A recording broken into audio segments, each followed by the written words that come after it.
Hello, everyone. Today's main topic is a question that many of us wrestle with: how can we cure laziness once and for all? How can we overcome laziness effectively, and most importantly, with the least amount of effort possible? Because if curing laziness feels too painful or too hard, people who are already lazy won't even bother trying. How could they? I get this struggle, so in today's lesson, I promise you the solution I'm sharing will be incredibly simple. I've even been my own guinea pig, testing this method myself, and I can confirm it works. It's so easy, you won't believe it. Honestly, it's just something you've overlooked. The structure of this video will be divided into 3 parts. Part 1 is my story, confessing something I've never admitted to any AI before. About 5 to 7 years ago, I was an extremely lazy person. This is the first time I've owned up to that, and that's part 1. Part 2 ties closely to part 1, how I went from being super lazy to accidentally discovering a surprisingly simple method to cure it. I'll reveal this method in part 2, and in part 3, after successfully applying it, I dug deeper to understand it. At first, I used it by chance and saw results, but I was skeptical, so I Googled it, read more, and found the scientific basis behind it. That's part 3, exploring the scientific, psychological, and verified foundations of this method, ensuring it's completely safe for you to use. Okay, let's start with part 1, the story of a once very lazy person. About 7 years ago, I was what you might call a slug. A familiar image: sleeping until 10 or 11 a.m., waking up, eating lunch, then not knowing what to do with myself. I think many of you here can relate to that habit, especially those who aren't forced to go to school. For those who are free to run their own businesses, start ventures, or take charge of their lives, whether you're A, B, C, X, Y, or Z, it's so easy to lose yourself and fall into that same sluggish cycle I did.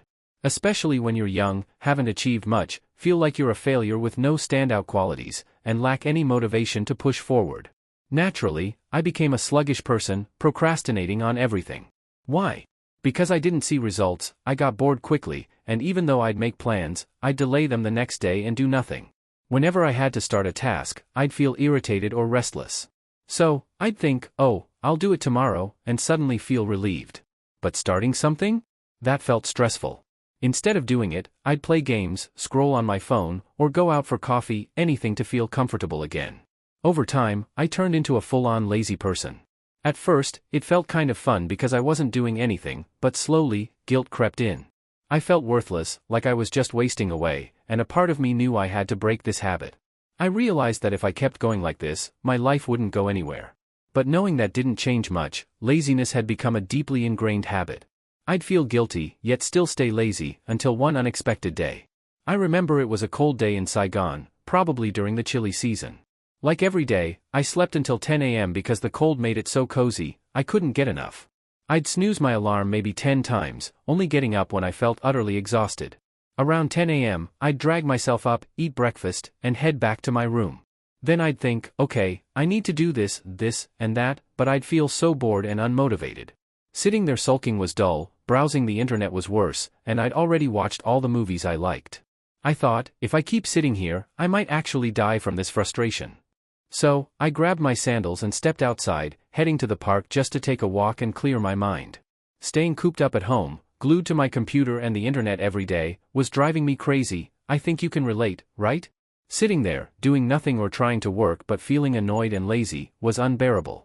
As I walked to the park, I took it slow, step by step, and the cool air felt nice.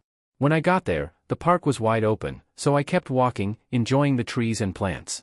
After about half an hour, something strange happened. My body released some kind of substance, and I felt so comfortable I couldn't explain it. I wondered, why do I feel this good? It was so pleasant that I thought, if I could feel this energized and relaxed while working, every challenge would feel like a breeze. I felt so optimistic. That night, I reflected. It seemed that when I moved, whether walking or running, my body released something that made me feel energized, positive, happy, and alive. It was like a breakthrough. I realized I could use this to tackle my tasks, like a lever boosting my effort. From that day on, before starting any work, I'd go for a walk. I'd carry a small notebook and pen, that's it. On days I needed my computer, here's what I'd do. I'd decide in my mind what I had to accomplish that day, like posting an article or editing photos, but I wouldn't force myself to start right away. Forcing never worked for me anyway. I'd just keep it in my head, then go for a walk, timing it to last about half an hour until I reached a cafe. That's when my body would start feeling that high, that energized, euphoric state I mentioned. I'd stop by the cafe, sit for 15 minutes, order my favorite drink, and after that, I'd feel amazing, supercharged and relaxed. Then I'd get to work, and let me tell you, I went from being a sluggish person to handling a huge workload with incredible efficiency. It was unreal. It's like using my emotions as a tool, turning that high into a lever to launch my productivity, like shooting an arrow with a bow instead of just throwing it 20 meters. With this method, I could go for hours, completely absorbed, finishing tasks quickly. Of course, after that, if I didn't walk or overdid it, I'd feel tired in the afternoon and slip back into laziness. But over time, I got used to it. I started seeing my days filled with completed tasks, and I didn't feel so useless anymore. That's how I'd pop into a cafe, but on days I needed my computer, I'd plan a half-hour walk that looped back home. By the time I returned, I'd feel that high because I knew my body well. I'd go inside, freshen up, grab some water, then pull out my laptop and work. I don't recommend carrying your laptop while walking. It stops being enjoyable and feels like a military march. A heavy laptop can be annoying, and that resistance kills the vibe from the start. This method works for most people with a normal, healthy body, no major illnesses. Of course, it varies. Some, like me, feel the high just from walking. I'm not athletic and used to be pretty weak, so walking felt rewarding. Others might need to run to feel it. It depends on you. Decide what suits your body. For a healthy person, this will trigger that comfortable, uplifting feeling, no matter how stressed you are that day, because it's a natural biological mechanism, not something we invented. If you're sick, though, don't do it. Your body's too weak. If you live in the countryside, you're in luck with forests, trees, and streams to walk by. It's so refreshing. But if you're in a big city like Saigon, head to a park during cooler hours, like morning or evening. Or go to a gym, not to lift weights, but to walk or run on the machines. The music pumps, people around you are working out, and that energy can amplify your excitement. You'll feel that high, then slow down, grab a coffee at a nearby cafe with AC and your favorite drink, rest for 15 minutes, and start working. It's amazing. If you go to the gym, there's an extra perk. You can bring your laptop, leave it there, work out, then grab it and head to a cafe to work. It solves so many problems, and it's so easy. Walking or running is simple, right? One last tip, use decent shoes. If you walk for 30 minutes or more, cheap shoes or sandals can hurt your feet. Don't let pain turn this into a chore. Keep it enjoyable so you can harness that energized feeling for work. I was that guinea pig, and it worked. From being terribly lazy and sluggish, I'm now incredibly diligent. Not bragging, but it'd be silly to claim something I haven't achieved. Making this video for you is hard work itself. Sometimes I lack motivation, but try it yourself. Do it weekly for years, and you'll see if I'm diligent or not. That's part 2, my shared method. Now, part 3, let's dive into the science. Once I knew about it, I had to understand it fully.